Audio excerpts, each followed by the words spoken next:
నెల్లూరులోని సర్వేపల్లి కాలువకట్ట. ఇది దాదాపు ఇక్కడ 60 సంవత్సరాల పైగా ఇక్కడ ప్రజలు ఉంటున్నారు. 60 సంవత్సరాల పైగా ఉంటున్నారు. అది ఎన్ని సంవత్సరాలు కూడా ఎవరికి తెలియదు.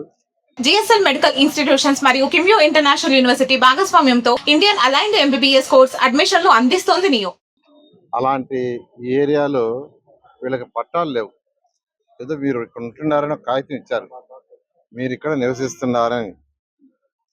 వాళ్ళు లోన్లు పోయినా దేనికి పోయినా అది చల్లదు. అందుకని వాళ్ళు మన ఎలక్షన్ అప్పుడు కూడా, సార్ మాకు ఒరిజినల్ పట్టాలు ఇవ్వండి అంటే వాళ్ళకి అంత అవేర్నెస్ వచ్చింది. ఒరిజినల్ పట్టాలు ఇవ్వండి, నిజమైన పట్టాలు ఇవ్వండి అని అడగటం. ఈ మధ్య భగత్ సింగ్ కాలనీలో 1400 మందికి పట్టాలు క్యాబినెట్ లో అప్రూవ్ చేసి పట్టాలు ఇచ్చాం.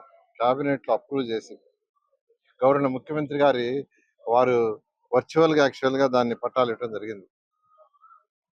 అంతేకాకుండా గవర్నర్ ముఖ్యమంత్రి గారు రెగ్యులర్ గా మా అందరికి నాయకులు చెప్పేది ఏంటంటే, వీళ్ళు 40 ఏళ్ళు 50 ఏళ్ళ నుంచి ఉండేటప్పుడు వాళ్ళని ఎవరిని మనం కదిలించకూడదు కూడా. ఎందుకంటే వాళ్ళ యొక్క జీవనం సరిహద్దు ప్రాంతాల్లో ఉండే దగ్గరే పనులు చేసుకుంటుంటారు. చిన్న చిన్న పనులు, కూలి నాలి, పక్కనుండే ఏరియాలో కూలీ పోవటం, నాలి పోవటం, కొందరు వంట పనులు ఇళ్లలో చేయటం, పక్కనే ఆటో స్టాండ్లో చేయటం, ఇలా చిన్న చిన్న పనులు పరిసర ప్రాంతాల్లో చేసుకుంటుంటారు. కాబట్టి వాళ్ళని కదిలించడం భావ్యం కాదు. వాళ్ళకి పట్టాలు ఇచ్చేది స్టడీ చేయండి అని గౌరవ ముఖ్యమంత్రి గారు కూడా ఆదేశం ఇచ్చారు. దాని మీద యాక్చువల్గా కలెక్టర్ గారికి ఇన్స్ట్రక్షన్ ఇచ్చాం, ఒక కమిటీ వేసాము. అటు irrigation department, municipal department, revenue department ముగ్గురు వర్కౌట్ చేస్తున్నారు. ఒకటి, కాలువ గట్టు నుంచి 20 అడుగుల బఫర్, 20 అడుగుల వరకు పట్టాలు ఇవ్వలేరు, అది ఇవ్వటానికి కుదరదు. సుప్రీంకోర్టు ఆర్డర్ ప్రకారం, ఎన్జిటి గైడ్ లైన్స్ ప్రకారం అది తప్ప మిగతా ఏరియాకి ఇవ్వటానికి పాసిబిలిటీ ఉంది. అయితే ఏదైనా రూల్స్ అండ్ రెగ్యులేషన్లోనే చేయాలా, దానికని అధికారులు చేస్తున్నారు. ఈరోజు యాక్చువల్గా ఈ ఏరియాకి రమ్మని వీళ్ళందరూ చెప్పడం, నేను యాక్చువల్గా వచ్చాను. అయితే ప్రతి ఒక్కరూ ఒకటి అడిగేది, సార్ మాకు ఒరిజినల్ పట్టాలు ఇవ్వండి, నిజమైన పట్టాలు ఇవ్వండి, మాకు హక్కుండే ఇవ్వండి, మాకు పూర్తి హక్కుండే ఇవ్వండి. మేము ఇల్లు కట్టుకోవాలన్నా కట్టుకునేటట్టుగా, లోన్ తెచ్చుకోవాలన్నా తెచ్చుకునేటట్టుగా అలాంటి పట్టాలు ఇవ్వండి అని అడిగారు. ఖచ్చితంగా అది చేయటం కోసం వచ్చాను. ప్రజలైతే చాలా ఆనందంగా ఉన్నారు.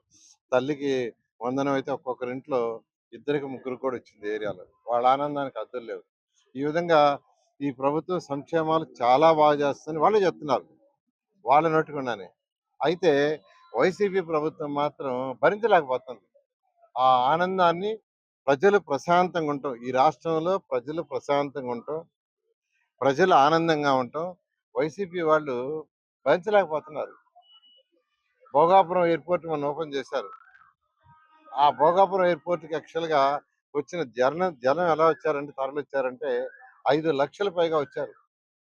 వాళ్ళ ఆనందానికి హద్దులు లేవు. ఎందుకంటే వాళ్ళు ఎప్పుడు ఎక్స్పెక్ట్ చేయలే. 2014-19లోనే భోగాపురం ఎయిర్పోర్ట్ ల్యాండ్ తీసుకోవడం జరిగింది. అలాంటి ఆనందాన్ని ప్రజలు ఆనందంగా ఉండారు, వాళ్ళు ఎందుకు ఆనందంగా ఉండాలని ఏదో ఒక ఇస్తారు. ఈ ప్రభుత్వం ఏదైనా ఒక మంచి పని చేసినప్పుడు, ఎన్డీఏ ప్రభుత్వం ఏదైనా ఎప్పుడైనా ఒక మంచి పని చేస్తే వెంటనే ప్రజలు ఆనందంగా ఉండకూడదని, ఆనందాన్ని పోగొట్టడానికి ఒక సైకో మెంటాలిటీతో ఏదో ఒకటి చేస్తుంటారు.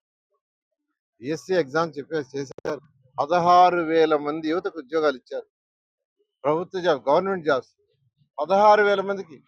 ఒక్క టీచర్ పోస్ట్ గత 5 సంవత్సరాలు ఇవ్వాల. ఒక్కటంటే ఒకటి ఇవ్వాల. యువనాయకుడు లోకేష్ అనేక కోర్టు కేసులుంటే సున్నితంగా కేసులన్నింటినీ సాల్వ్ చేసి, సున్నితంగా మళ్ళా ప్రాబ్లమ్స్ రాకుండా చేసి 16,000 మందికి ఉద్యోగాలు ఇస్తే 16,000 కుటుంబాలు ఎంత ఆనందంగా ఉంటే, వాళ్ళ ఆనందాన్ని స్పాన్సర్ చేయాలని రకరకాల వేషాలు వేస్తున్నారు. ఇదంతా భోగాపురం ఎయిర్పోర్ట్ ఆనందాన్ని పోగొట్టాలా. ఇంకోటి, జాబ్ క్యాలెండర్ తొందరలో రిలీజ్ చేస్తున్నారు.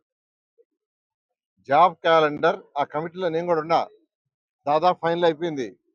ఆ జాబ్ క్యాలెండర్ రిలీజ్ అయితే అనేక మందికి టీచర్లకు ఉద్యోగాలు వస్తాయి, పోలీసు వాళ్ళకి ఉద్యోగాలు వస్తాయి, అదేవిధంగా రెవెన్యూ, మున్సిపాలిటీ అన్ని డిపార్ట్మెంట్ ఉద్యోగాలు వస్తున్నాయి, హెల్త్. సో అంతమందికి ఉద్యోగాలు వస్తే ప్రజలు ఆనందంగా ఉంటారు. ఆనందంగా ఉండకూడదు, వాళ్ళ వాళ్ళ మెంటాలిటీ సైకో మెంటాలిటీ. అయితే ప్రజలు అన్ని గమనిస్తున్నారు. మొన్న 11 సీట్లు కన్ఫర్మ్ చేశారు. ఇదే వేషాలు వేస్తే జీరో అవుతాయి నెక్స్ట్.